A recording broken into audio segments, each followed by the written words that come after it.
Welcome to the Utterly Useless Podcast. I am Brett, the William Riker of this podcast. To my left, the Worf of the podcast, my brother Jeremy.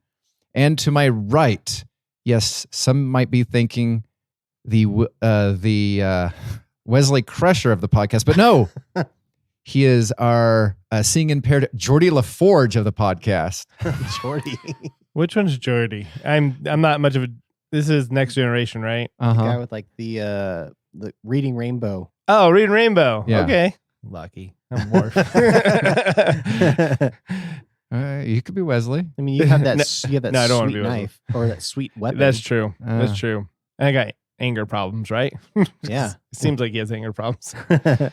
I mean, you could be the Captain Picard. We'd have to, like bick your hair, but Yeah, it's one step closer to being Professor Xavier. exactly.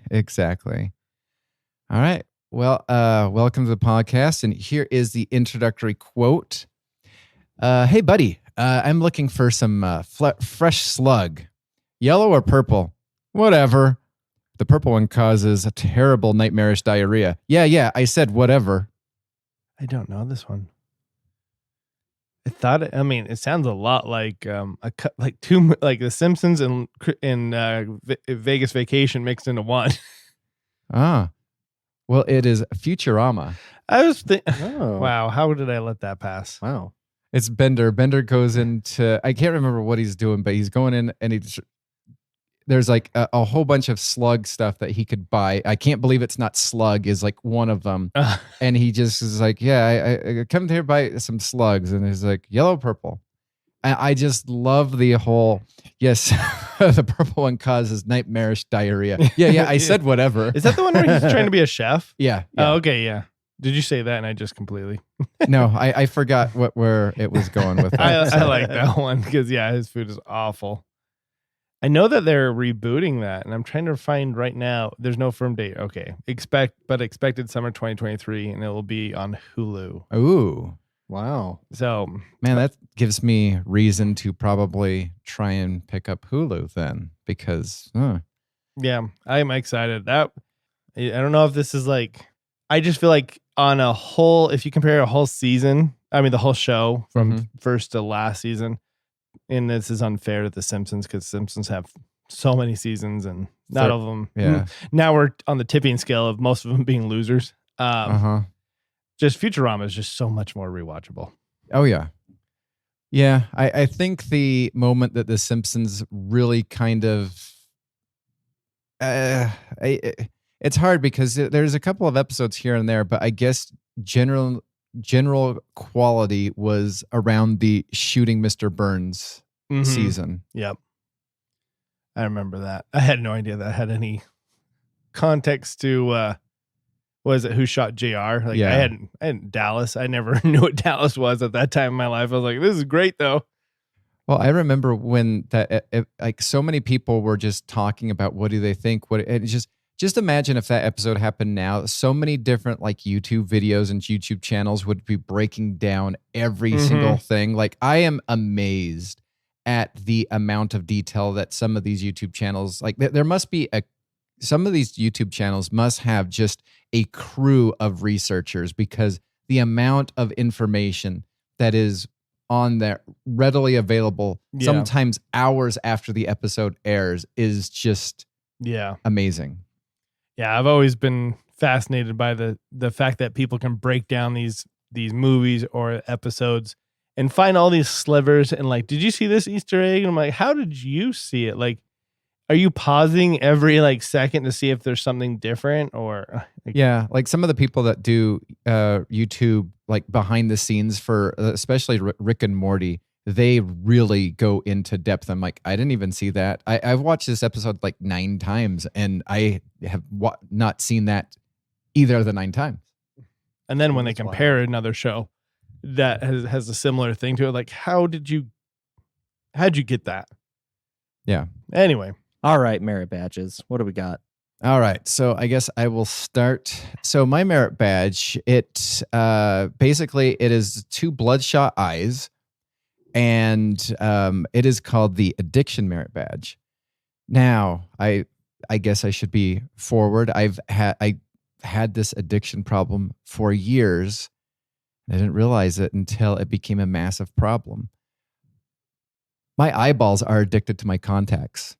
Oh yeah. I took out my contacts to, because generally I don't even think about it because they're like, it feels like they're not even on at all. Nothing at all. And so, so I just basically kind of like have convinced myself through years that like, because I can't feel them, because they don't feel weird, because they don't hurt my eyes if I accidentally fall asleep in them, I generally leave them in for probably about like weeks at a time, which is probably not good.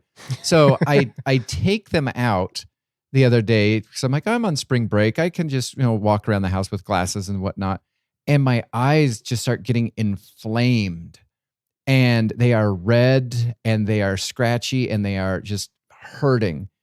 And so much so that I go down to my ophthalmologist and get him looked, and he's like, did you like scratch your eyeball? I'm like, I don't know. I lost a contact in my eye a little while ago, but I think it fell out. And they're like, well, so they go through my eyes, they start squirting a whole bunch of saline solution in. There's like, yeah, maybe you just scratched your eyes. I go, both of them? Like in the back of my mind, both of them? And so I get back home and I'm like, it's just getting worse. They're getting like, they look like dark. They're going from light pink to dark red. Wow. Both of them. And so I'm like, I'm just going to put my contacts in. Gone. Wow. First I was going to say, you're like Darth Maul, apparently, turning red. That's crazy. Yeah. So yeah, I have an addiction problem. I'm addicted to my contacts. Hi, everyone. My name is Brett. I'm addicted to contact lenses. Hi, Brett. Well, that's funny. All right. Well, I'll go on. My merit badge.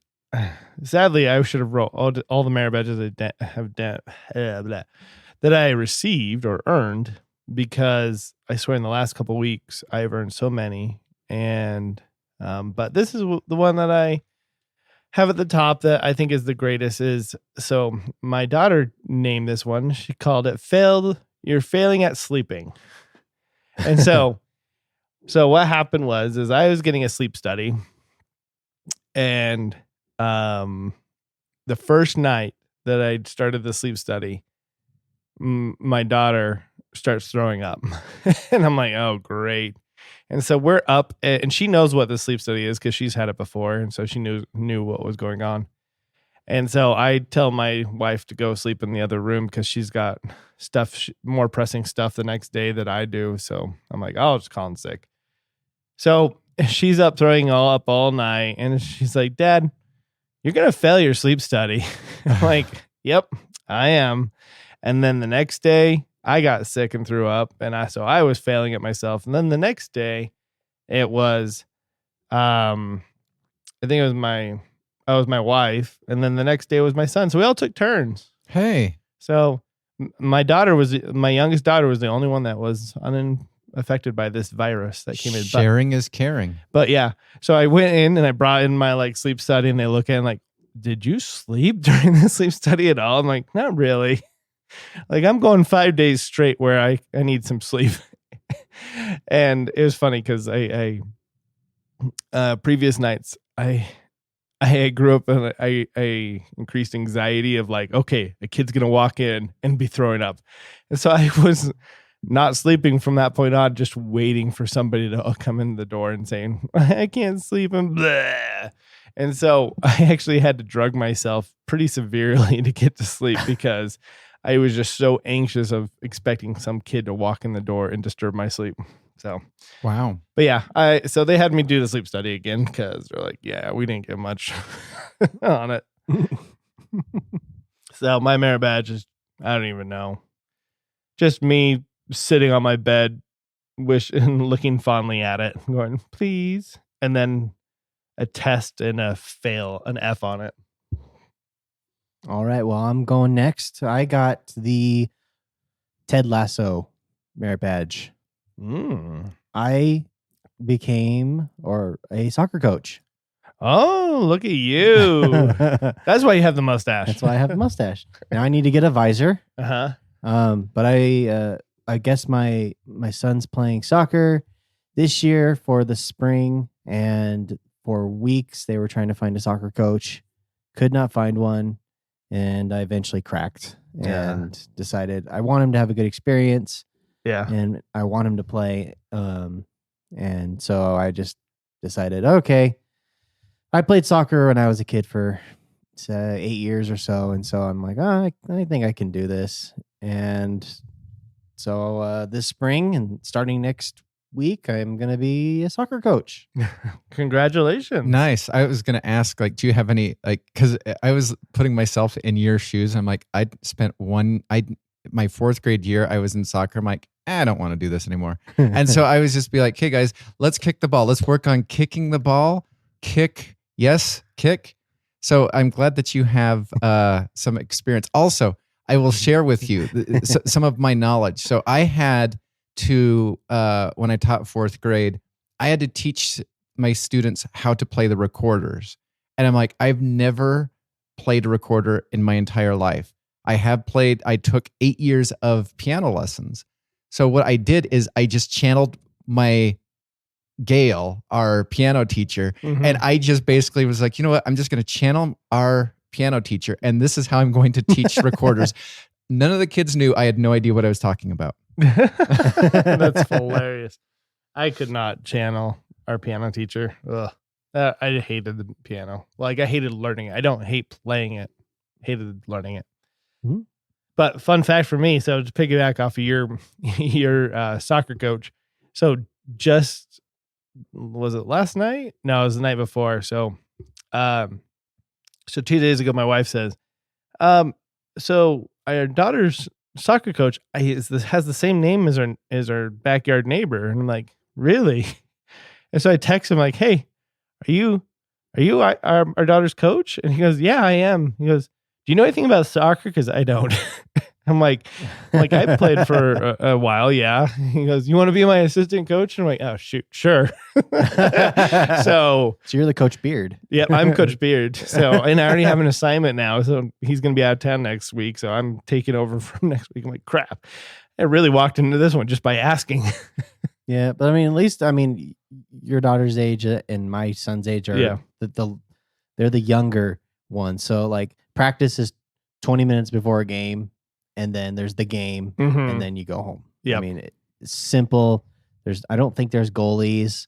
I think they just go out there and have fun. Yeah, they're just cats following a ball. Organized pretty chaos. Yeah. You might as well just be pointing a laser. It really is. Although last year, my daughters, keep going on a tangent here. My daughter's team had one girl who was the, what's the word? What is it called in like pool when, like a pool shark? Is that what they called? Yeah. Yeah. Where like, essentially they are a ringer. She's a ringer. That's what it was.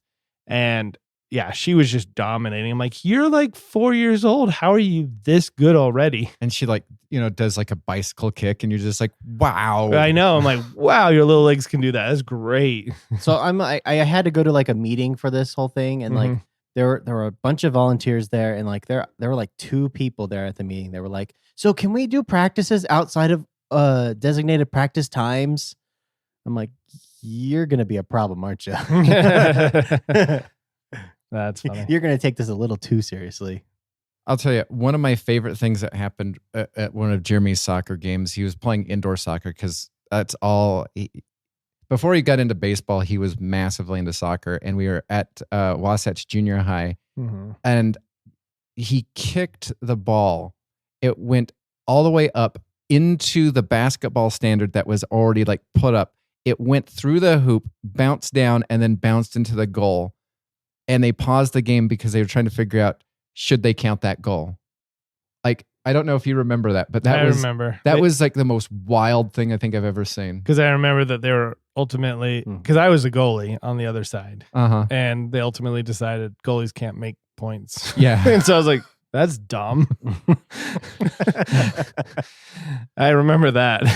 Yeah, fondly. But then the funny thing about it is every other kid from that point forward, their main goal was to try to kick it through the basketball hoop. Oh, soccer was fun. Spin the wheel. All right, we have Spin the Wheel, where we have 10 categories of questions where we're going to spin the wheel and decide which question we're going to ask one another. let's get spinning. All right, Brett's up first, and you get what would you have done? Here's my question. So I was listening to a audiobook about the Library of Alexandria and, how it caught fire. There's so many things that were, lost to time or whatever. What would you have done if you were in charge of the video library and it caught fire and they yell at you and say, try to salvage many things as you could? Here are your options that you could salvage to, keep, because if these things go up, they're gone for good for some reason. I don't know. What would you save? And these are trilogies. Would you save the Teenage Mutant Ninja Turtle trilogy, the Divergent series trilogy, the Mighty Ducks trilogy, the I Know What You Did Last Summer trilogy, the Planet of the Apes sixology or whatever, and the RoboCop trilogy? I hate you. I on purpose, I don't know where you lie, I on purpose, but all the ones that he hates. Yeah. Well, Divergent, I've never even watched one of those. You're not missing anything. I listened to the first book not too long ago, and I was like, oh, that's a fun book. And so I've been waiting to watch the first movie and just been holding off. I thought they were so bad and so well not received that they didn't even finish doing movies. Yeah, I think isn't there like a fourth book or something like that they never did. Yeah, because it was so poorly received. Okay, so sorry, say it one more time. The Teenage Mutant Ninja Turtles, Divergent, Mighty Ducks, I Know What You Did Last Summer, Planet of the Apes, RoboCop. And my original one, I actually had half of the movies that Jeremy would have liked, so I on purpose started Googling horrible trilogies. So some of these movies have a good saving movie in them, but you have to save all of them. Yeah, and it's just one. You have two hands, so you. You can pick two. So I can save two trilogies. Oh, you can save two trilogies. Then Sorry, I'm saving Ninja Turtles and I'm saving Mighty Ducks. I kind of figured you'd go down that route. That's not too different because the problem is all these movies. I haven't seen RoboCop. I haven't seen any of the RoboCops, so I have no idea if they're worth okay. What was the one before RoboCop? Planet of the Apes. Oh, Planet of the Apes. I don't like I have no desire. I will probably never in my lifetime watch the originals. There's only really one worth watching, and that's the first one. Yeah, the Charlton Heston one. It goes way downhill. And then the newer ones, they're okay. How many new ones are there? There's three. There's three new ones? Not counting the Soon Mark be a fourth. Wahlberg one. There's a fourth. If you count the Mark Wahlberg one, there's four. Oh.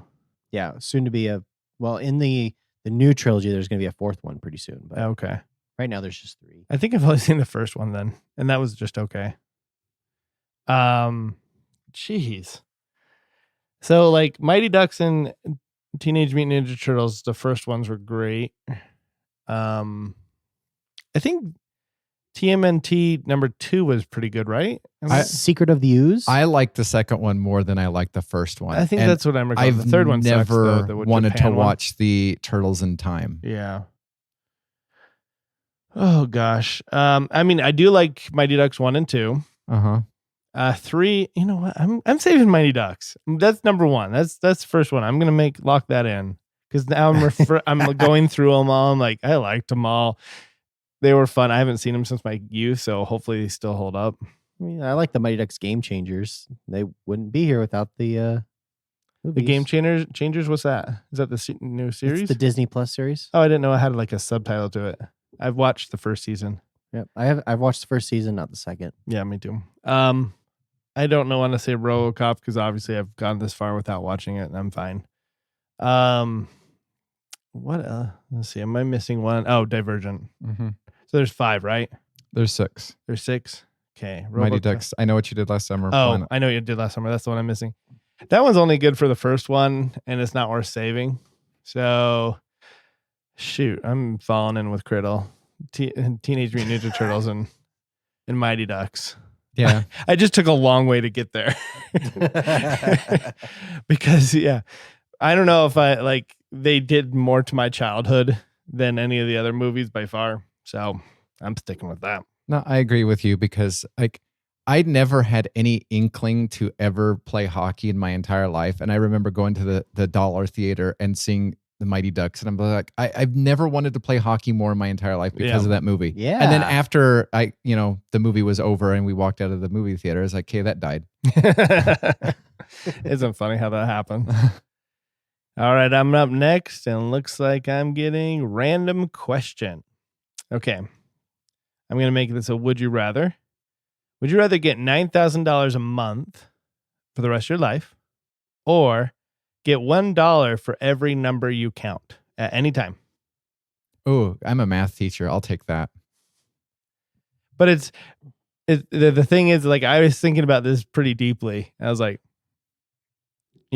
obviously it's very easy just to sit there. You could spend a whole day counting, and the way I think it, the way it's worded, every number you count, I was like, you could just keep counting to 100 over and over and over again, because it's not like, I don't think it's every unique number.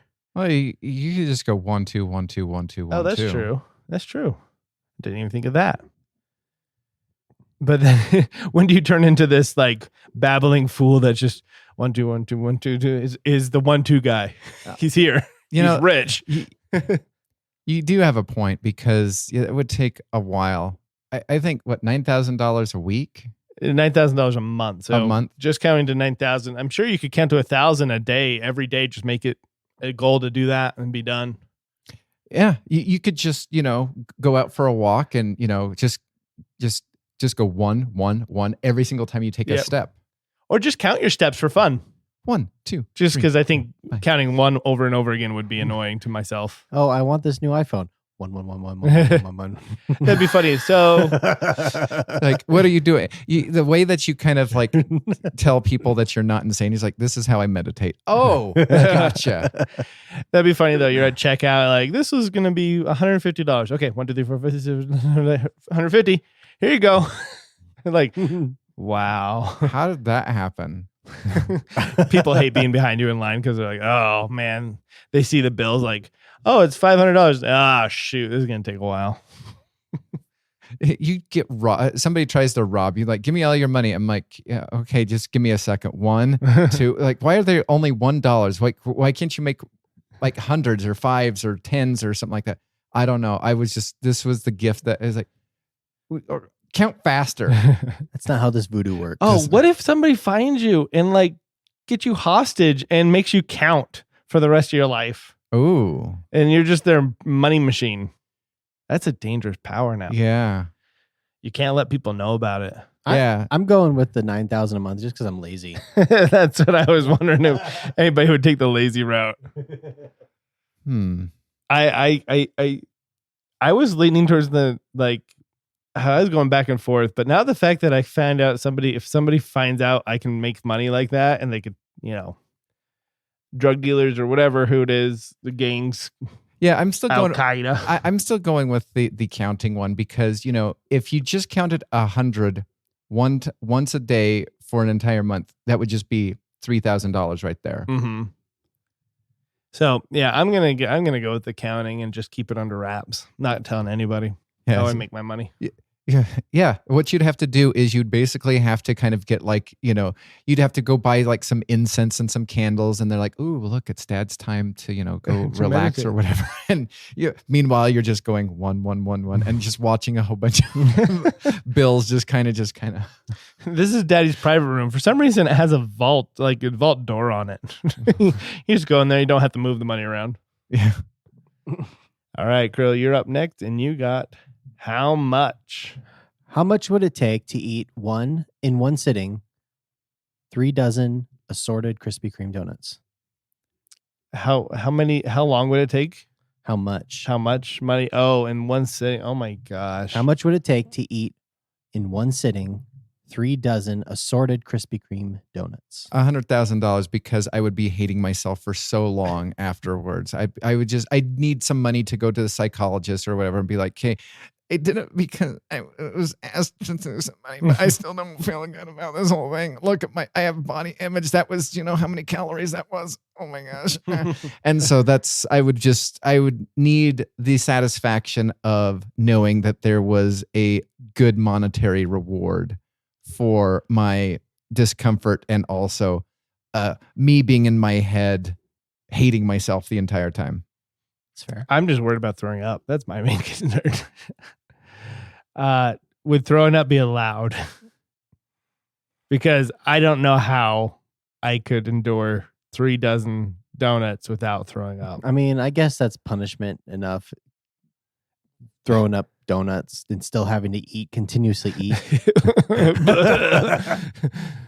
Now, do you know what would make it even worse? And like, I don't know if I have any monetary value associated. If it was like, oh, I don't know, what would be similar to say like 50 Peeps. Like, I don't know if there's a monetary value that I could like do, because I have reversed eaten Peeps before, and that is not a pleasant experience. I mean, the only saving grace with Peeps is they do have variety and flavors now. Oh, they do, huh? They do. I did not know that. Yeah, Birthday cake, root beer, hot tamales, chocolate. I mean, there's lots. The only good thing for a Peep is grabbing a cat, petting it while you put the Peep into the microwave, and just start gloating about how you've got Mr. Bond.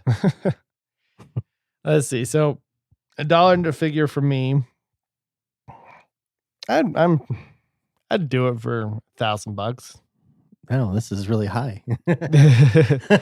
What would you do it for? $50. 50. Oh. Wow. I don't know if I'd do it for 50. I might consider doing it for like 100 or 200. Just depends on my day, you know? I mean, I'd hate myself Oh yeah. for like a weekend, but See, that's why I needed the $100,000 is I need like some time away. I would need to like, you know what? It's me time now. I would honestly like take a laxative halfway through. And that way I can just spend the rest of the day on the toilet. Oh, there you go. That's a good workaround. There you go, Brett. You should just do that. Just start the whole thing with the laxative. You're just pooing Because sugar. I've learned through experience that it takes about almost 24 hours for it to work. Kudo was there. All right. And now it's Brett's turn, and you got what if? What if you, while upstairs with one of your kids, you were peering out the window and you saw what looks like a child all bloodied stumbling around, and then makes a beeline right for your neighbor and just starts devouring them? What would you do? What if? I thought it was going to go a different way. I didn't think zombie right off the head. Like, you saw bloody, and I thought it was going to be like a spectrum or something, or spectral image or something. I'm going with, if I had a gun, I do have one, but it's not here. I just never picked it up once I moved. It's at a family's house, family member's house. I'd go outside with that, and then slowly kind of get closer to it. And then, trying to communicate with it. And if it sounds any bit zombie-ish and not any bit human, its head go bye-bye. I'd probably say, hey, down. We don't bite them. I got other people you can eat if you want, not them. I'd be curious just to find out what it is at first, just more of curiosity, but I'd be very, very cautious. You need to get a pool net. Just Yeah. Put it over their head. Put it over their head. Kind of like a dog catcher's net Or thing. an animal control Yeah. by the neck. I baseball bat as well coming out with me, so I could swing away. But yeah, I probably, because if it's obviously nothing on the news or anything that said anything about zombie or anything like that, I'd be more just wanting to help and be curious rather than just stand idly by watching. Okay, I got it. I would get the hose. Start channeling your inner like old man. You're like, hey, I need to get off my lawn. Off. Oh, you guys are more helpful than I would. I would basically be like, I would call the police, and then I would start packing up, and then I'd be like, hey kids, We're going to go on a road trip. We're going to go in the middle of nowhere, away from population, but close enough that we can still get cell phone range to see what's happening in the world. Okay. All right. That was Brett. So it's my turn again. And I got Would You Rather. So I get another Would You Rather. Okay. This might be complex to understand. I'm going to try and say it the best I can. When saying someone's name, so if I'm saying, hey, Brett, or example, would you rather say their name followed by bless your soul every single time? So every time you say a name, you have to say bless your soul. Or after their name, call them a random epithet, which I had to find out what that word was because I was like, I know what I'm trying to say, but essentially give them, you can call them anything and it'd be like Criddle the Conqueror or Brett the, I was going down a community one that way. I won't say that. The Bold, Brett the Bold. Which one would you rather do? Because I'm sure this would be more fun for you, Brett. Oh, because at school you'd be with your kids, be like Jeffrey the Jester. The funny thing is like I don't do it all the time, but I do that some of the time at school. so yeah, I totally just to incorporate that because now would I kind of like have it come to my head or would I have to just like stumble and bumble and before I could, move on like, like, oh, I'm sitting there just like looking at Tim and just be like, oh, Tim, what should I say? It'll just come to your head. Okay. Yeah. Let's go with that. Okay. I'd probably do the second one. You do the random epithet? Yeah.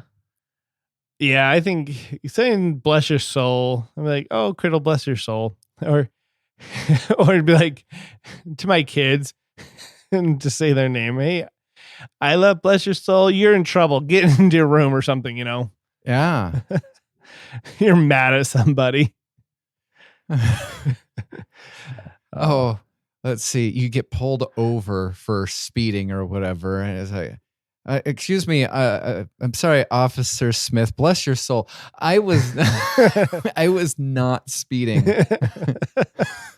Yeah, because that sounds a little bit like you're demeaning, or I don't know what to say, but yeah. All right, I'd go with the random one too. All right, Criddle, you're up last here, and you get Could You Fight It? Could you fight Bowser from Super Mario Brothers with 3 mystery blocks with random power-ups? So, like, when you say power-ups, you're talking about, is a star a power-up?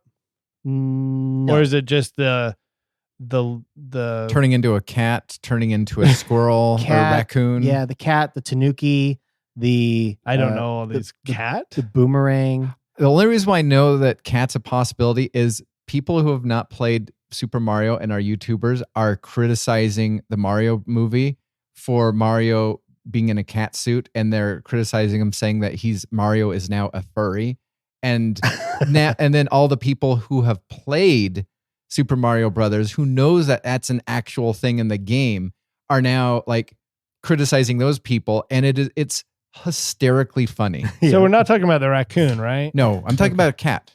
I had no idea. It's a cat bell in Super Mario 3D World. Oh, wow. Yeah, I've never played. I stopped playing after Super Mario 3. Yep, same here. So you get the, and you don't know what these are. They're totally randomized. So it could be the fire flower.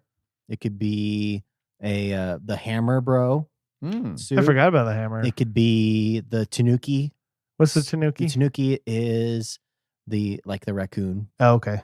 It can be. I think the tanuki it can be the worst one so far. It could be the boomerang suit. Oh yeah. It could be the cat bell. Now, here's a question. Could I send in my buddy Luigi to kind of like soften Bowser up first? Luigi's trapped in another castle. Oh, man. How many lives do I get? 2. Oh. Sure, I'll give it a go. I don't think I could. I think I would be... And I'm me, right? You're you. Okay. It's a me. It's a Jeremy. Yep. I can do it. Oh, I don't have faith in my abilities. I would try if I had to, but if it was an option of, yeah, you could do this and win a prize and save the princess, or, fail and die. I would probably go with I'm not gonna. Sorry, princess, you're captured. Somebody else is gonna have to save you. Luigi, Toad. I've heard he's a gentle fellow. Now, random question to Criddle. So your Facebook post the other day of "Let's a Go" is that from the SNL skit? No. Oh, okay. It's from the new movie. Oh, okay. I had no idea. They do say in the SNL skit. Okay, because I like the SNL skit. Let's a go. Let's a go. All right. Reddit. All right. We're gonna read some Reddit questions of Reddit asks and answer the world's most pressing questions. A lot of these questions turned out to be very movie centric, so prepare. Leading funny 5802 asked, "What's the most quotable movie ever made?" Airplane. And that's funny. When I was looking through the comments, I was like, that was near the top. I mean, that was like, because obviously Reddit's just a forum, but that one had like so many comments on it. Oh man, the most quotable movie ever. Mm-hmm. I can think it's like the fact that Brett's already dropped Airplane. I mean, I agree. Airplane is very quotable. Austin Powers is up there. Oh yeah. Lord of the Rings is probably up there. Lord of the Rings just doesn't have enough. I mean, it's more. But You it's Shall quotable. Not Pass. Yeah. But like, Why So Serious? Dark Knight. Yeah. But like, what movies has the most quote-worthy lines in it? And I think Airplane definitely is probably number one. Dumb and Dumber's pretty up there, I think. Yeah, like a lot of young, earlier Jim Carrey movies like Ace Ventura. Anchorman, maybe. Oh yeah, Anchorman. Oh yeah. But I would have to agree, Airplane is number one. Okay. Yeah. All right. Next question. The Drumming Ape asks, "What food doesn't taste the same as it did when you were a kid?" This one, I recently had something that I was like, this is not as good. Oh, Squeeze-Its. Squeeze-Its don't taste. That's not a food, but that's a drink. What else doesn't taste the same? I'm mainly thinking of like candy and all that stuff because my sugar. Butterfinger. Oh, Butterfinger. That's just because they changed the recipe. Oh, they're worse with that. I don't know, because like I have like a very simplistic palate, which has annoyed a couple of dates because it's just like, why don't you do this? Like, why? And then there's always that question that I get with a horrified look on your face. Why are you asking for ketchup? Because ketchup is a sauce. No, it is not. You only put ketchup on like fries, and like some people put it on hot dogs. These are complaints that I've been told to my face. And I'm like, okay, that's what some people do. I put ketchup on a lot of things. So I don't know. You know what's funny? I feel like the world, at least my world that I'm in, ketchup is becoming less acceptable to put on other things that are out of that realm than ranches. Ranch is becoming more acceptable to put on random things. See, I can't stand the taste of ranch. It makes me sick to my stomach. I'm fine either way. Rancher. I actually am diving in a little bit into ranchdom. The only ranch I can handle is the Cool Ranch toast or Doritos chips. Oh, okay. I'm trying to think of like foods because I know drinks definitely taste different. And then of course things that they changed the recipe with, like 7-Up, cherry 7-Up, they changed the recipe with that, and so it doesn't taste the same. Once again, I'm in a drink. Food wise, I don't know. I don't know. When I was a kid, I used to like some cereals, and then they kind of got too sugary for me. And also the reverse, eating more grown-up foods have gotten better, like grown-up cereals.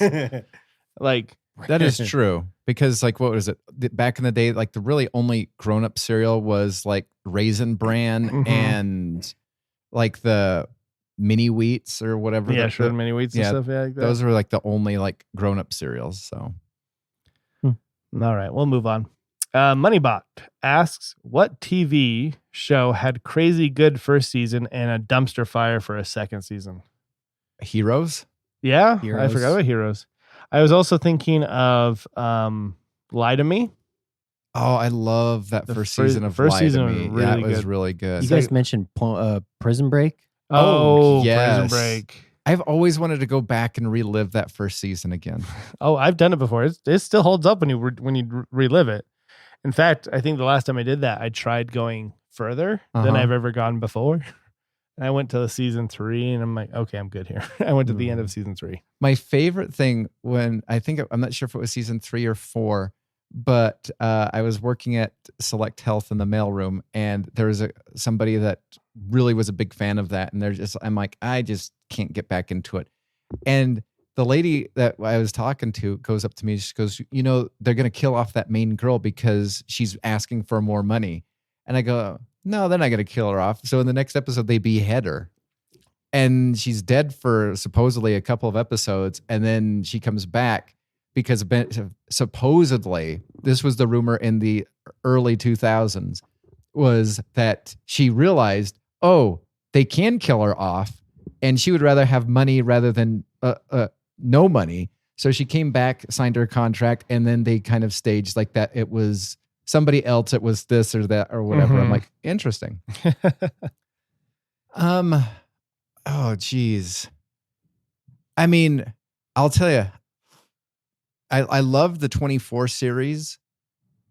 It kind of got ridiculous after a little while, probably about season 4, season 5. But that first season was just insanely good because you didn't know what to expect. Yeah, I'm gonna say Prison Break and Lie to Me and Heroes are definitely. I can't think of anything else that is so good and then went so flat on its face. Yep. All right, next question. The Golden Gargoyle, I can't read, asks, which actor do you think has nailed every role they are given? No, I don't think that's possible, but who do you think who's nailed the most of their roles that they've been given? I mean, I could just go for the cheap cop out and say Tom Cruise because he's, a good cocky fighter pilot, cocky vampire, cocky, a special agent or whatever. What about Leonardo DiCaprio though? Leo. Let's see. Leo is pretty good. Like there's certain movies that I have bought because Leo is in it. And I'm like, I can't stand this movie. So he might have nailed it, but I'm going to go out on a limb and say something weird. And knowing that there is like a issue, but I'm going to go with Chris Pratt. I feel as though some people really hate the whole his hands holding out in the Jurassic World and that type of a thing. But I feel as though he has nailed that's that character. And when I see him as Star-Lord, that's that character. And when I see him on the Terminal List, that is a brutal, awesome series. And I think he's nailed every single role. And I've never seen him in Parks and Rec because it's just not, I don't find it funny. But I've been told that he's just fantastic in that role. So I'm going to go with Chris Pratt. I was also thinking Morgan Freeman also has nailed just about every role he's been in. I don't think I've ever seen a Morgan Freeman character. Tom Hanks? Tom Hanks, yeah. I didn't watch his earlier 80s stuff like Bachelor Party, and I tried watching Joe versus the Volcano, and I just couldn't. It is so bizarre. That is such a bizarre. I only made it like 20 minutes through, and I'm like, there's no way I'm finishing congrats. I finished it, and I guess, on my deathbed, some of my regrets, that would be one of them. I finished watching Joe versus the Volcano. And therefore you can't say Bill Murray because he has not nailed everything. No, absolutely not. Yeah, Tom Hanks, even his voice acting compared to Garfield with Bill Murray, like Toy Story with Tom Hanks and stuff like that, and he's nailed it. Tim Allen? Tim Allen. Because like his Buzz Lightyear is so good. Mhm. I watched for the first time in my life this past Christmas, the Santa Claus. Never wow. seen it before in my entire life. I thoroughly enjoyed it. Home Improvement, fantastic. Yep. Last Man Standing, fantastic. Mhm. I know I'm missing a lot, but and maybe like the whole Lightyear movie may have flopped for, there's one reason, but I think there's another reason, which was, they had Chris Evans as Lightyear and not Tim Allen. I think I'm gonna go with. I think I gotta go with Tom Hanks on this. Like, I think he's probably the one that's I feel comfortable saying has nailed pretty much every role. Yeah. All right. We are going to do our March Madness of action movies, the most rewatchable action movies. Now, we've been on hiatus for a couple of weeks. We were sick. We were on spring break. Woo, spring break. And so now we're going to pick it up where we left off. I'm pretty sure March Madness is over, right? Yep, it's over. Yukon one? I was going to, do you know my original introduction to the whole podcast was, I am Brett, the Kansas Jayhawk loser of the podcast. To my right, the Alabama Crimson Tide loser of the podcast. To my right, the didn't even make it to the NIT tournament loser of the podcast, the BYU Cougar. Tim, that was going to be the original intro, but I was like, it's been a while. So Who'd you have winning it, by the way, Curdle? Houston. That's what I had. I picked for my wife, and that's what she had going. And so I had hope after Alabama lost that Houston was going to keep going for her, and then they all went out too. Yeah. I saw that fun fact that this is the first time ever since the creation of the like the standings of it that a number one hasn't made it to the Elite Eight. That's amazing. That is super amazing. And I think this started in the 70s. Mm-hmm. So yeah. All right. So this is the last quadrant of most rewatchable action movies. And to start us off, we have Fifth Element versus Hunt for Red October. So I know where Brett's leaning. I assume I know where Criddle's leaning. I immediately have to go for Hunt for October. The only saving grace of Fifth Element is Chris Tucker. I hate that movie. I was listening to somebody on a podcast wax poetic about how phenomenal The Fifth Element is. I'm like, I just must be like the most bizarre person because I hate that movie. No, I'm finding out as I'm coming out of the woodwork. Well, I'm not that I was hiding or anything. I just thought I was in a bliss where I thought everybody enjoyed it and loved it as much as I do. So, but I'm finding out you either love it or you hate it. There's not really a middle ground. Coben, man. I love that movie. But as far as rewatchability between these movies, okay, Fifth Element, we talked about before that comedies have a higher rewatchability. So I'm going to mainly talk about this because I know I'm probably the one that is, well, I'm not going to decide this. I'm pretty sure, I'm sure you guys are both leaning Hunt for October. But so Fifth Element is great because it has the comedic rewatchability. Hunt for October is more serious. And so therefore, I feel like it takes away from the rewatchability of it. Not that it's not a great movie. I love Hunt for October. In fact, I really want to watch it right now. But I'm rewatching these movies in my head and we're seeing which one would I want to watch and then watch again. It has to go with the comedic Fifth Element. So that's no surprise. I thought I might lean towards the Hunt for October because I do love that movie. And it is my favorite Jack Ryan movie of all time. See, I hate, again, I cannot understate, it cannot be understated enough. I hate the Fifth Element movie. I would rather watch the 6-hour Zack Snyder cut version of the Hunt for Red October on repeat for a week rather than have to watch the Fifth Element twice. I hate the Fifth Element. Oh man, that's funny. I'm going Fifth Element. Oh yes. I wasn't sure which way you were going to go, Griddle. Are you doing this despite Brett? No, I just. You know what? I'm fine with a good spite also. No. I think the comedy does lend itself to rewatchability in this case. Will go even further? Probably not. But in this case, I'm like, I feel like the Hunt for October is a fantastic movie. It's great. Sean Connery. Do you know what I thought about Red Hunt for October? It is the only movie that I can think of that what's his name? Curry. Tim Curry is not a kind villain. of he's not a villain in the movie. Yeah, he's not a villain. And I was like, that's different. So it's a good movie. It's a really good movie. It feels long. I know The Fifth Element does too, but like there is some comedic pitch, and I think the honest saving grace is Chris Tucker in that for me. Mm-hmm.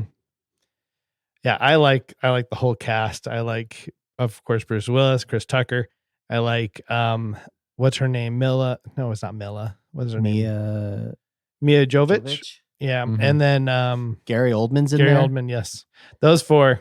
Great. It's funny. I saw that movie at a Dollar Tree or a Dollar Theater. Get out of the store. What are you doing when you're watching a movie? We're going to charge you $3 for. It was a crazy time in California. So I saw it at a Dollar Theater, and we watched they got about 20 minutes into it, and then the movie stopped playing on the projector, and then they restarted the movie again. Oh, that's funny. What part of California? Because when I went, as in California, in the northern part of San Diego and Orange County, I said Dollar Theater, and everybody looked at me like, that's not a thing. Movies are expensive here. And nobody would pay money to go see a dollar movie in that area. This was back in 96? Yeah. So this was Sacramento area. Oh, okay. All right. Just curious. Yeah. You grew up in Rancho Cucamonga? Cordova. Oh, whatever. Seattle? I just wanted to say it. So, fun fact. I'm going on another tangent. So me and Taylor, who was a friend of the podcast and will return someday, we went and watched Shazam, and so that movie paused and turned off on a certain scene. And let me just preface this by saying, I'm gonna make this stance that I support our LGBTQ people, and so this is not a negative thing at all. But right when one of the characters says that he's gay, it just went and it just froze. And so everybody was just waiting, and me and Taylor talked about it. I was waiting for a voiceover by Zach Levi, Zach Levi or something like that, just to say we love this or whatever. We were waiting for something, and then it was a minute has gone by and it's frozen, and then people started laughing because it was literally the moment that he dropped the bomb that he's gay, and we just started laughing like this, and then finally the whole thing just shut off, and nobody even knew. So people had to go tell somebody, and the manager, and okay. And there's where did you leave off? And some kid, of course, shouts out the part where he says he's gay. And it's just it could have been there's only one time, and I won't tell the story here, of another movie that cut out in the theaters at a, for the people who remember, I'm not going to get into detail, but do you remember the reboot of Texas Chainsaw Massacre? It was in the 90s or early 2000s. It was in the early 2000s. Because, I'll tell you, I'm going to just talk over your, I feel so bad because as I was watching that movie, I've never laughed more hysterically at a part of the movie that was supposed to be scary and traumatizing. When the one girl hops into the car, she's and then she takes a shotgun, and then boom, you see the hole in her head. I've never laughed so hard at supposed horrifying scene ever, because it was just that ridiculous. Sorry. Now, you're continue. fine. So I think it's a very close scene to that. So when she pulls out a gun of somewhere. So when she sticks her hand in and it starts pulling something out, that's when it froze, and we're what's going on? And then it was at the fire alarm started going off at that point, and we're is this part of the movie? She's reaching in, grabbing the gun, and all of a sudden, woo, woo, woo. Haven't you ever seen Matinee? John Goodman was in the back. Exactly. All right, we'll continue on. So I think it's funny, just to recap where we left off. So that Fifth Element moved on. This next one, we're talking about Great Escape and Die Hard. So will this be a Bruce on Bruce next round? So just pause. So we're just going to go back. I will tell you, I loved the whole I'm gay thing because you're expecting like a whole, oh my butt. And it's like, yeah, we knew. And then they just continued on with the movie. I love that. Yes, we that didn't was need great. to pause. We didn't need to be like shake his hand or whatever. It was kind of a heartwarming feeling. Like, yeah, buddy, we know, we got you. Yeah. All right. Sorry.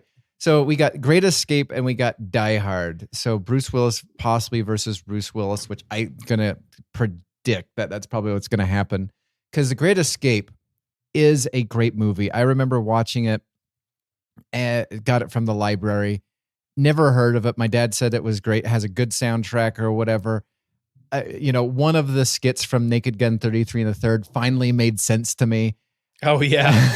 And but man, it is a long movie, and like the action scenes in Die Hard, and like I'm gonna call him Carl Winslow because I don't know what his name is, but the back and forth friendship from Bruce Willis's character, John McClane, to Carl Winslow is great.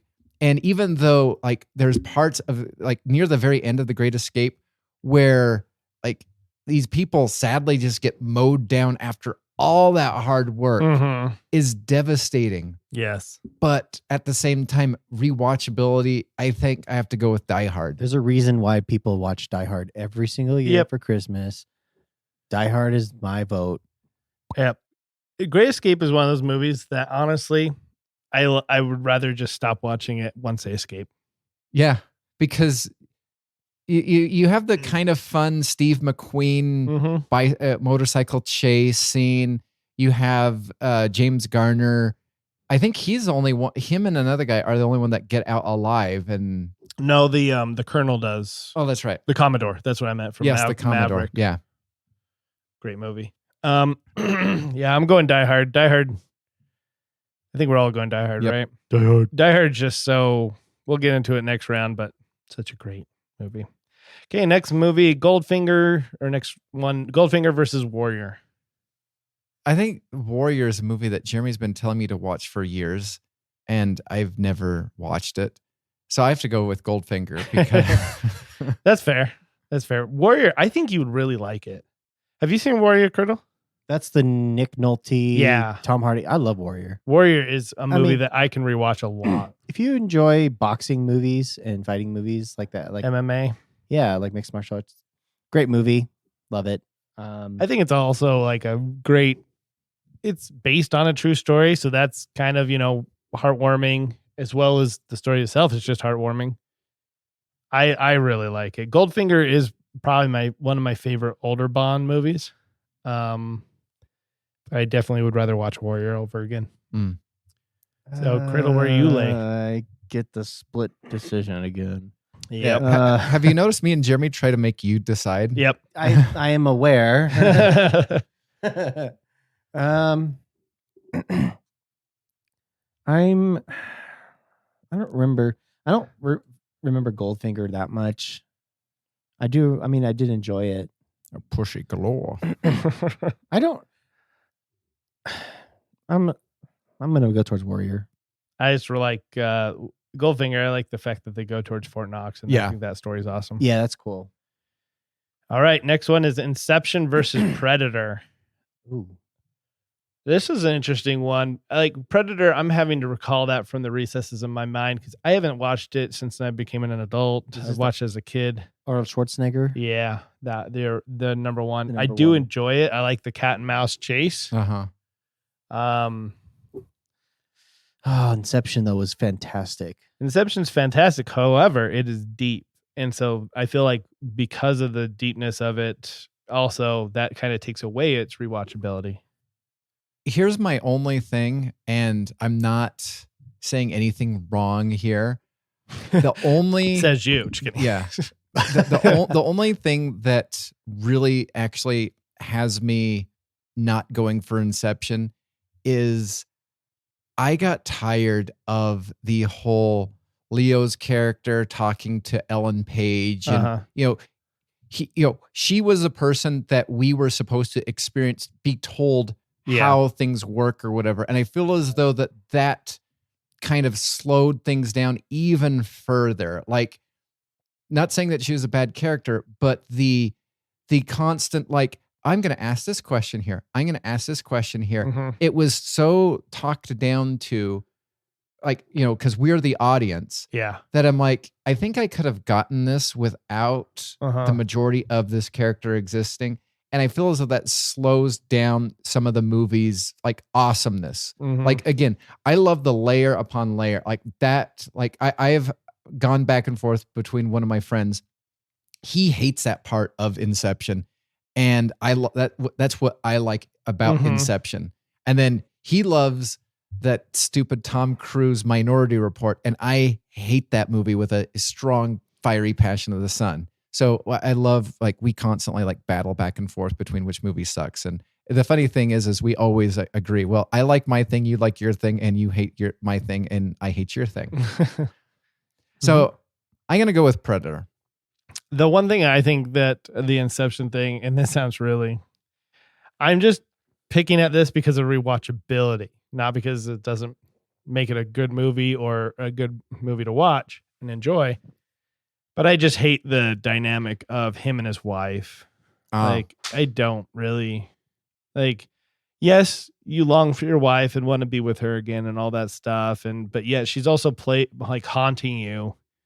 And that, to me, just and whenever it's about his wife and they're in the hotel room and that, it just comes down to a crawl at that point. And I'm just like, I'd rather go back to the dream states where it's like all action and all that stuff like that to me.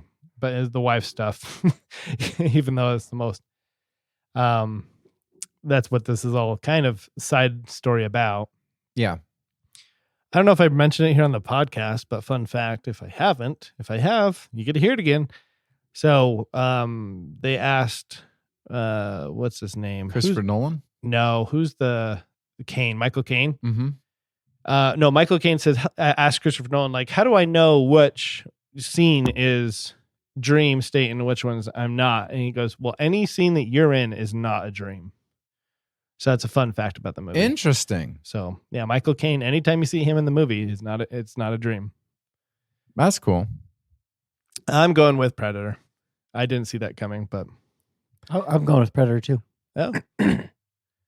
Good on us. All right, let's go on to the next round of these. Let's go return back to Fifth Element and Die Hard.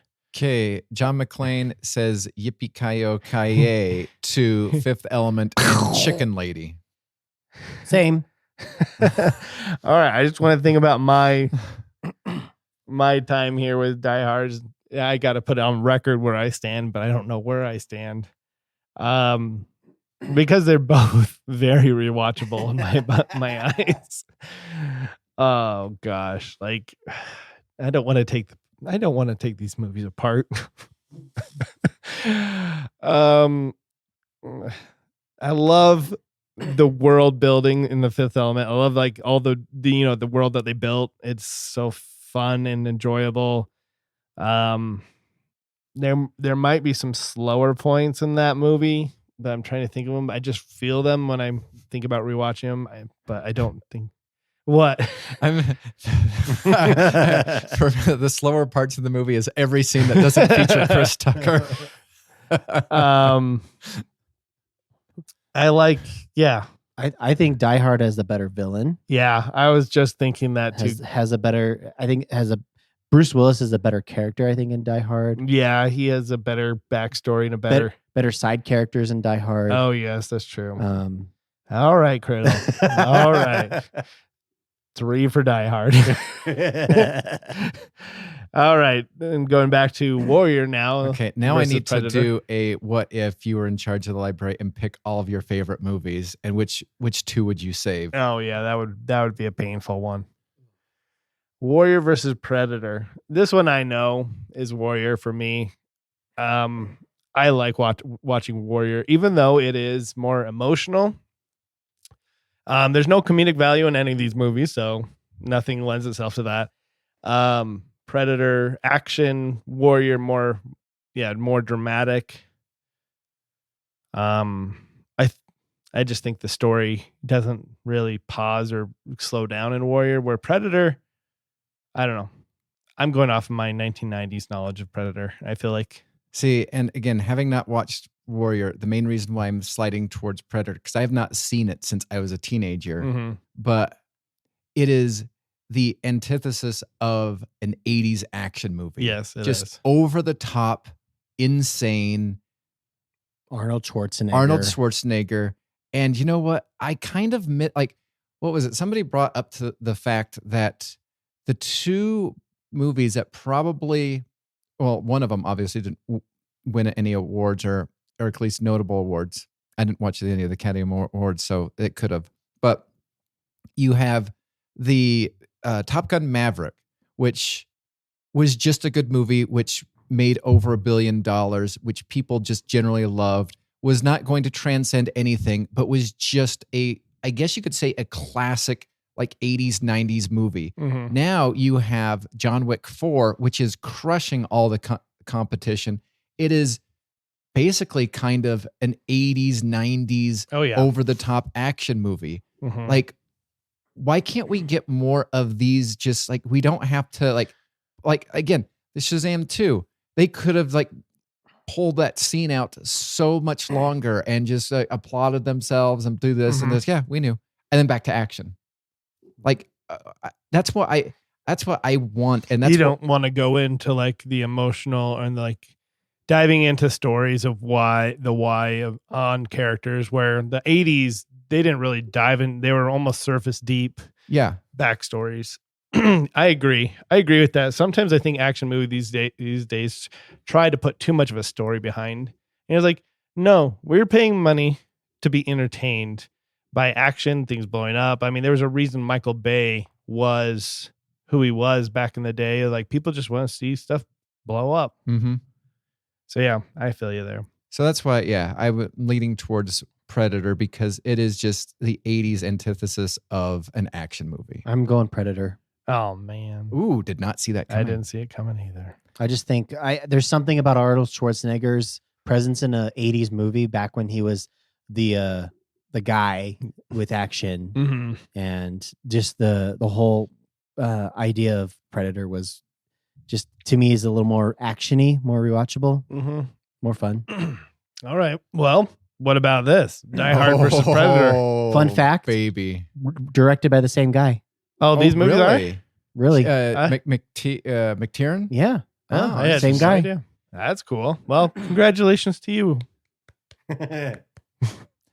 So, I'm Die Hard without a doubt. Yeah, it's just I want Die Hard too, but after just waxing poetic about Predator, I'm now, you want to slap it back in the face. Yeah, but my more rewatchable, and maybe it's my fault that I have not watched Predator since I was a teenager, but when you have Die Hard as a Christmas movie, you have to watch it at Christmas once a year. Whereas Predator, you may need to get back on our calendar. We do. Whatever, because maybe there's a day that we could start figuring out what day is National Predator Day. February. I don't know. Yeah. I gotta go Die Hard. Yay, Die Hard moves on regardless of Brett's decision. Yep. I'll go Die Hard too, because it is good. I mean, if I just made that decision based on rewatchable villain, Predator versus Hans wins. Oh yes, Hans is great. All right, now starting back in the first round of this other section here, the A-Team. Then I don't think there's an old A-Team movie, just the show, right? So there's only one A-Team. Yep. Versus Con Air, which I think this is a really good matchup. It is. And I will tell you, I've never Con Air to me was just an okay movie. Like, I know a lot of people really loved this character, that character, the bunny or whatever it was. His like Southern accent. I have never the instant I watched the A-Team movie, I walked out of the theater and I was like, I want a sequel to this yesterday. Like, it was so fun, so insane. I mean, the opening scene, they're trying to make a cannon fly. Mm-hmm. It is just fun. Yep. And this is where comedy is going to make this probably win through rewatchability of comedy. Con Air is great. I like Con Air. It has a really good cast. I mean, it has Dave Chappelle, has Steve Buscemi, has, of course, Nick Cage. I don't really like the two cops. I'm not a big fan of, oh man, what are their names? The brother and sister that are, their last names, I think, starts with a C. Why can I not remember them? Oh, I know who you're talking. What's his face? Yeah. Yeah, what's his face? He is like an FBI agent. John Cusack. John Cusack. Yep. I do not appreciate John Cusack nor his sister. And then there's the guy that drives the car, the fancy car that gets like destroyed at the end of the movie. He's also quasi famous. I don't like him though, but he plays a good prick. And also the guy that was Officer Lassiter in Psych was a police officer in Con Air too. Which guy? Lassiter. Oh, Lassiter was in it? Yeah. Huh, I wonder who he was. He's just a police officer. He's just a police officer. Police officer number 1. No. So great movie. There are lulls in it, and there's no denying that because this is a movie where they spent and should have been a little bit more actiony instead of a lot more like, oh, we're in remembrance of this part, and oh, he's sad, so we need to kind of play sad music, and he needs to have some silence to meditate on how sad he is, and that's unfortunate because the action was what we're all there for. So I got to move A-Team as well. A-Team. All right. Next one, Lethal Weapon versus Two Towers. So this one is a good one because Lethal Weapon's great action. Lethal Weapon is once again 80s, where it's just action comedy, but it is like this one's a little deeper, I feel like, than most action movies in the 80s. Like there's a little bit more depth. You get to know Mel Gibson's character, where he's troubled. He has a tragic backstory.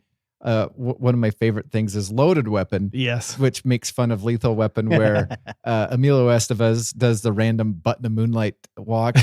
And I'd watched Loaded Weapon first, and then I saw Lethal Weapon later as a older teenager. And I was just like, oh. That's funny. Okay, I get you. You were laughing when it's not even a funny scene. Yeah, I'm like, well, because, what are you doing? It's just one of those butt in the moonlight walks. Two Towers is probably the best Lord of the Rings movie. And when you watch it, the extended edition, somehow it gets better. It is a longer movie than Lethal Weapon. So does length also have a play on rewatchability? I think it depends. I think it depends on the enjoyment of the overall enjoyment. Like I said, with because what was it? The Great Escape. I remember again checking that out from the library on VHS, and it was a 2-taper. Yeah, you're like, 3 hours. And Two Towers would be a 2-taper as well too. And it's just like, oh, I don't know. That's why it took for years for me to watch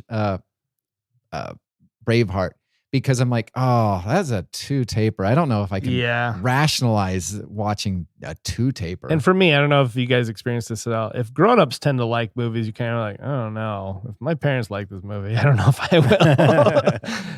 That was one of those movies for me. Two Towers. So rewatchability, once again, I think pace also has a huge play in it. And I think Two Towers' pace is slow, and it doesn't speed up until, the battle scenes. So I'm going to go with the Two Towers over Lethal Weapon, because to me, the Lethal Weapon was a really good opening series. I found once we got over the sad, depressing character of Mel Gibson, and you have him and Danny Glover build that relationship starting with the second movie. The second movie is a tad bit more entertaining because it's more comical and also serious at the same time. Is the second one the introduction of yes, Joe Pesci? Joe Pesci. Yeah. Hey guys. Okay.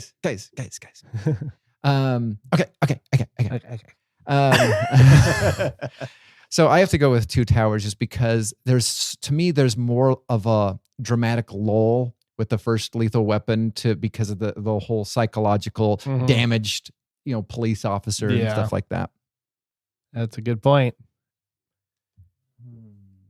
What do you think, Criddle? I was originally leaning towards Lethal Weapon, but there are a lot of really fun, memorable scenes in Two Towers. Isn't this the one where Bloom's character and the other Gimli? The Gimli, they're competing. Yes, which is really fun. A fun thing to watch. It's like that. I feel like that helps lend itself to rewatchability. Just their dynamic and their characters. I think I might lean towards Two Towers. It was funny. I don't know if you were swayed by Brett, but I was leaning towards Lethal Weapon until Brett kind of dove in on Lethal Weapon. I was like, oh, okay. If this was Lethal Weapon 2, I probably would have done Lethal Weapon 2. Yes. I don't remember Lethal Weapon 2 as well. Because so I don't even know. I really do enjoy the addition of Joe Pesci. Because he definitely lends it. His presence lends himself to rewatchability. Yes. His character. Mm-hmm. So, yep, 3 for Two Towers. But yeah, I was close of going to Lethal Weapon. I was surprised. Okay. Brett, if you would have just leaned into Lethal Weapon and not said anything, I would have fallen into Lethal Weapon. I don't know if you would have before. But well, yeah. I do like that dynamic between the Mel Gibson character and Danny Glover. Just their dynamic. But like my mind has been thinking about 2 with Joe Pesci. Not 1. And I was not thinking about like the rest of the story other than the beginning. And then once I started thinking of the rest of the story of Lethal Weapon 1, I was like, because that's the one where, let's see, who are they going after in Lethal Weapon 1? I think it's an inside like police job. I think I'm not sure if it's corrupt cops or whatever. I know the second one is diplomatic immunity. But is it number 1 or is it number 3 where some of the action goes back to what's his name's house?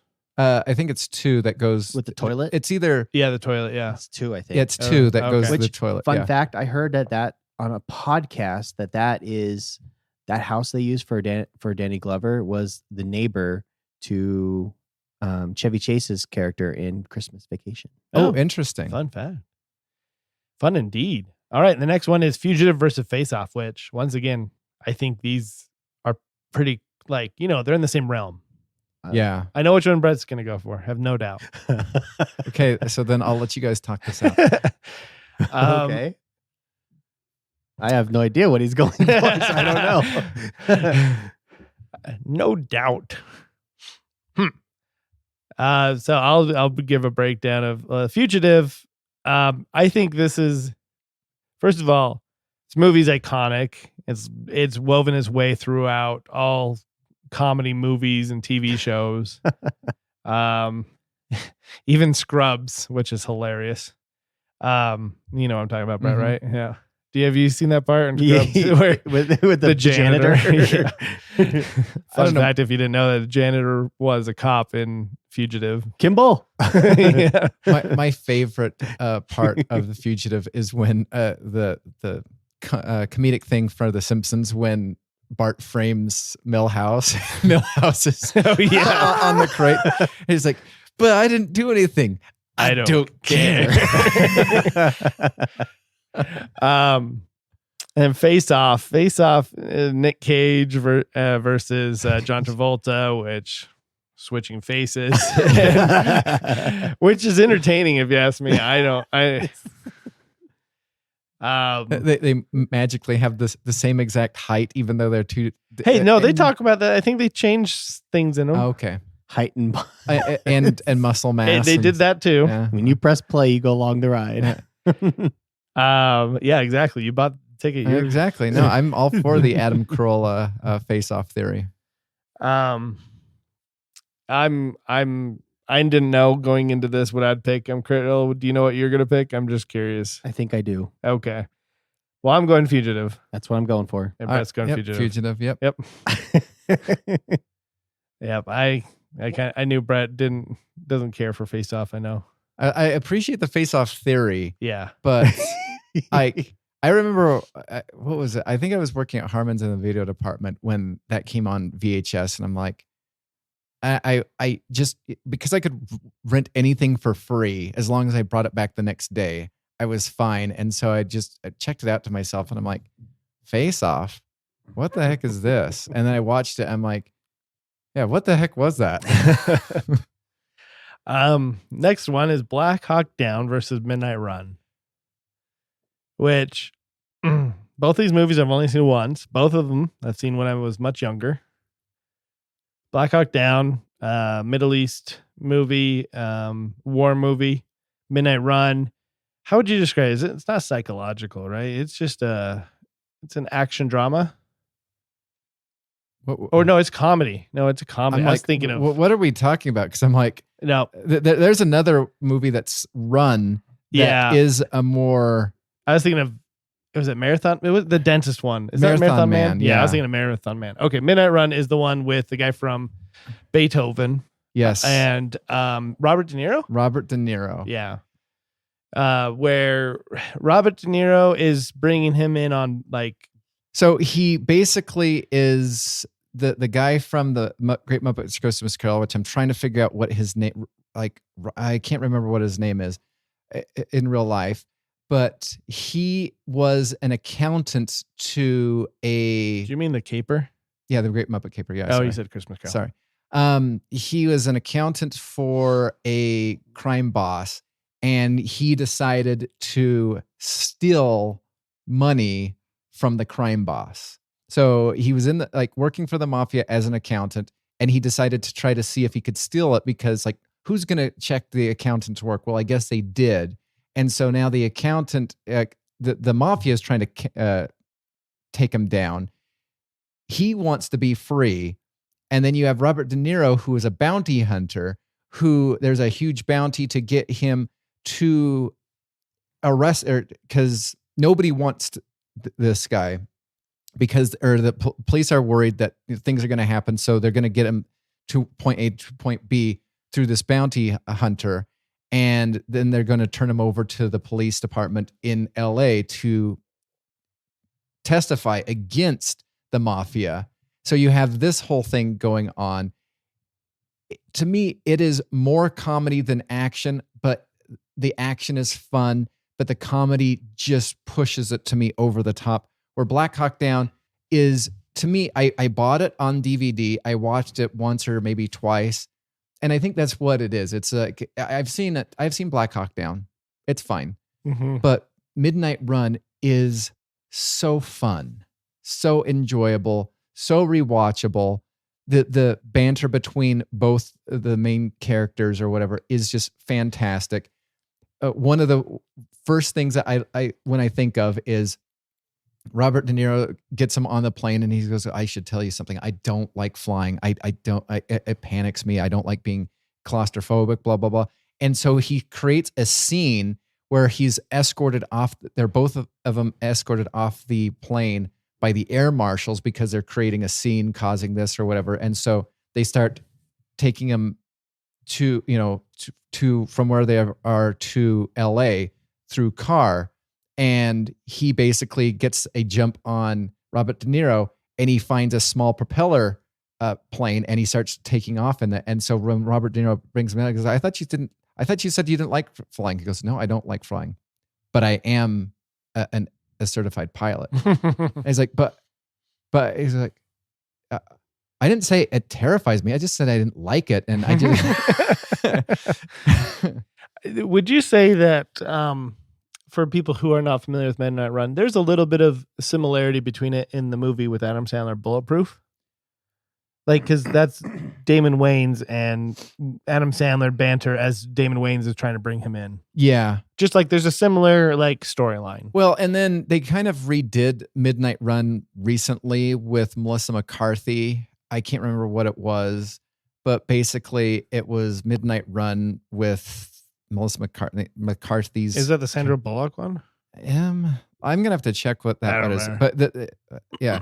Anyway, the guy's name Charles Grodin. That's who I was trying to figure out what it is. But yeah, I think it's easily Midnight Run, and I don't think it's even close.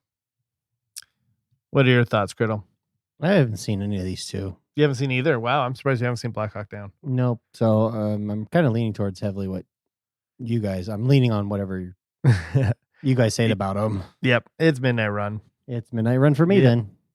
All right, going back to A-Team and Two Towers. It's completely two different movies. Wow. So just out of odd curiosity for you, if you put A-Team versus The Losers. A-Team. A-Team. A-Team? Well, Losers got some fun stuff to it, but it's not as consistently fun. The helicopter pilot on the A-Team is just great. Oh, yeah. yeah, I'd say A-Team. Okay. The Losers, like Chris Evans being in there, and Chris Evans is the saving grace in Losers consistently. Like, if you take him out of the movie, would you watch it? Like, again? No. No. Like The bad guy sucks. His character was the main reason for, why I wanted to see it when it was just a movie trailer. Because I was like, oh, yeah. Yeah. And the bad guy sucks, right? Yeah. In that movie. Yeah. All right. Yeah, I agree. A-Team is great. I can rewatch it because it's a fun story. The Two Towers, watch it. This is going to be pace and comedy versus in length. This is what it's going to come down to. They're both great movies, no doubt about that. So which one could you watch and then watch again shortly after? I'd have to say the A-Team. A-Team. I think I have to say the A-Team too. And I think it's completely comedy, pace, and length. I think it also has some really good characters that are super memorable. Oh yes, and fun. Yes. What does Liam Neeson say? I love it when a good plan comes together. Yep. All right. Now back to Fugitive versus Midnight Run. Oh, I like that because there's both kind of like fugitives in both of these movies. They are. Yeah. I guess that would have been a good comparable. So yeah, they're both running. And what's his name? The guy from Beethoven gets away from time to time, right? Yeah. I have to easily go with Midnight Run because we've talked about the lulls, and I feel as though The Fugitive has, like, it's action packed, but there's a lot of lulls within the entirety of the whole story. I'm going with The Fugitive just because I really like, well, not because I haven't seen Midnight Run, but because I even during those lulls, it's kind of keeping you like in suspense, interesting. That the story is constantly changing, and it's. I mean, I know it's totally crazy how a doctor like this can essentially avoid cops for so long. I also like Tommy Lee Jones' character and his crew of cops trying to chase him. In my opinion, Tommy Lee's best. One of his best roles. The best. I don't even know what other role that I'd want to say is even comparable to this. If somebody has that in mind, let me know, because like there's the Batman movie where he plays Two-Face, which was horrible. Men in Black. Men in Black was good, but it wasn't as good as this one. He was in Captain America. Oh yeah. Yeah. I remember that. I remember he was in like a cheerleader movie. That was a weird one. IMDb's, first four that are known for Fugitive #1, No Country for Old Men. I haven't seen that movie. Neither yet. have I. I've been The Horseman and the movie Lincoln. He was also in the follow-up to The Fugitive, U.S. Marshals. Which was not good. He was in that? Yes. Okay. I just remember Wesley Snipes. He was just trying Wesley Snipes is the one that's running, and he was getting him. Got you.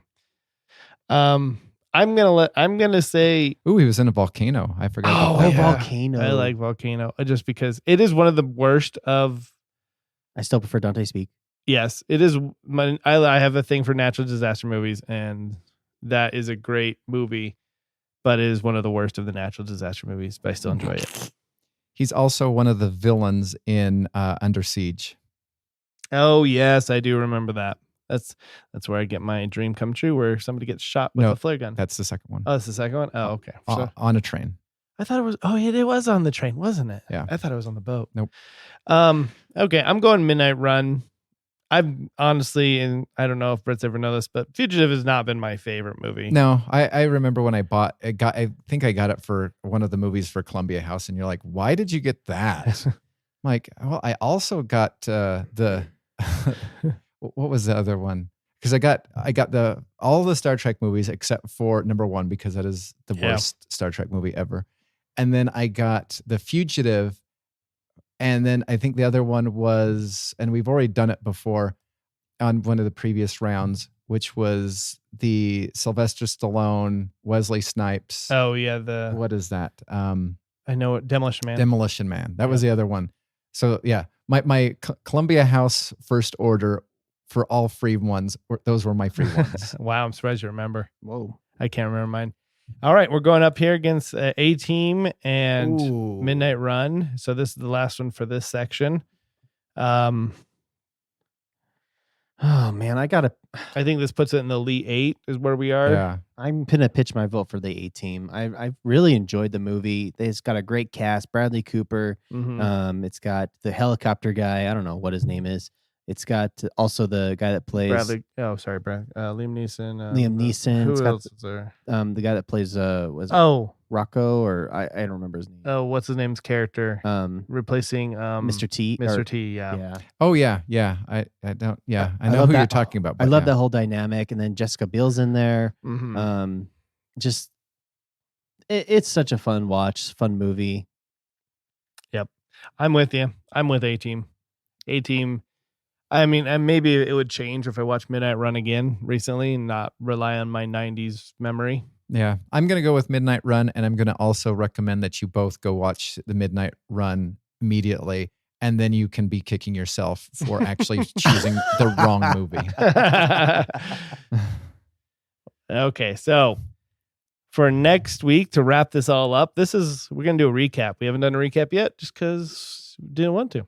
Okay, so Indiana Jones 3, so that's The Last Crusade, has made it to the Elite 8. Bullet Train, The movie no of surprise there. 2022 of the normies. Die Hard, the A-Team. That's funny. These two are kind of, Die Hard and A-Team are kind of similar-ish. Yeah. But more comedy in one or the other. And so it looks like we didn't finish quite the first 2 quadrants to get them to the Elite 8.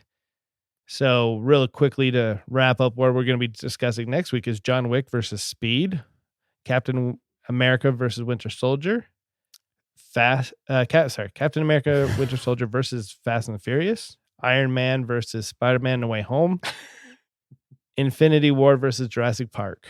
Ooh. A lot of superhero movies on this side. 1, 2, 3, 4. But yeah, that will be entertaining, and we should have a winner of the most rewatchable movies. This has been quite the journey taking these 64 down. And honestly, some of these I'm surprised seeing here. Honestly, A-Team, I'm surprised it made it this far. I'm surprised Midnight Run, but obviously I don't remember it. Yeah, rewatch Midnight Run and you'll be like, oh yeah. I don't know if is there any others that we've brought up? I'm surprised Fast and Furious has made it this far. Yeah, that was the one that you didn't see coming. Yeah. Yeah, because it was against GoldenEye and Avengers Endgame. Yeah. Guardians fell. Both Guardians. Yes, that was sad. This side of the coin, I'm not terribly surprised besides A-Team. Die Hard I'm not surprised. Bullet Train, I'm not surprised. Indiana Jones 3 is not surprising. Nope. Not surprising at all. All right, so stay tuned for next week where we finish this March Madness of action movie bracket, most rewatchable action movie. I always forget to mention that. Let's wrap this podcast up with our recommendations. All right, so my one recommendation, I made a comment earlier in the podcast about the series 24, and I must tell you, I watched a series on Netflix that I think is the closest you could possibly get to 24 nowadays, especially with streaming and whatnot, and also not having 24 episodes in one season. And that is The Night Agent. Never even heard of it. Oh, it was a joy. It's about a Secret Service agent who basically prevents a massive terrorist attack from happening. His dad, he has been riddled with lots of possible corruption because his dad also was in the service and was a corrupt agent. So he has that going against him. Then you find out that there's a lot of coincidences that why would this guy be here at this time? His dad was corrupt. Why isn't he corrupt? Then some people that are associated with the secret intelligence agencies slowly start getting picked off one by one, with a lone survivor that he is tasked to kind of protect. And then there is, I guess you could say, corruption in the White House, which makes it a political intrigue as well as an action movie too, which just leads to like a very intense last episode. I will have to give it a watch. And that's on Netflix, you say? Yep. Okay. I'm adding it to my list as we speak. All right. So my recommendation this week. So fun fact. So I've watched more movies. This was almost my merit match today. I've watched more movies and TV this last week and a half than I have probably usually in a 6-month time frame, maybe longer, but I don't want to exaggerate. So that's why I say 6 months. Anyway, so my recommendation this week is, I feel like a good recommendation is the movie Tetris. Ooh, I had that on my watch list. That was a great movie. I enjoyed it. It was better than I thought it would be. It was definitely like, for a movie called Tetris, and even seeing the trailer, it's still kind of like surprising all that had to happen for that game to be released under Nintendo's name. That was, and not only that, the guy's life, and just realizing how different the USSR was than the rest of the world, and their way of thinking and all that was just kind of mind. We don't really dive too much into the 80s, Cold War stuff as much as we used to. And just getting that refresher was kind of like, oh yeah. I mean, I was a kid during that time. I was a little kid, so I had no idea what was going on politically. But it's kind of just fascinating to relive that a little bit. So, and then I didn't even know who. It's funny because the main guy, I was like, who is this guy? It's like Todd Edgerton or something. Yeah, like that. he was the guy on the show that you were telling us to watch previously. Yeah, I realized that when I looked at him. I'm like, who is this guy? And I'm like, you're the same guy. You're not jacked. You're not cocky. You're not all that stuff. I'm like, I thought the whole time, I'm like, this is the biggest Tom Holland wannabe. Like, he is Tom Holland in that movie. Like, Tom Holland is essentially in that movie because everything he does and looks is kind of like Tom Holland and Taron what? Taron Egerton. Taron Egerton. Yeah. So yeah. Highly recommend it. Great movie. Good times. Okay, I'm giving a pre-recommendation. I'm going to see Mario today, so go see Super Mario Brothers. It's me, Mario. All right, well, that will do it.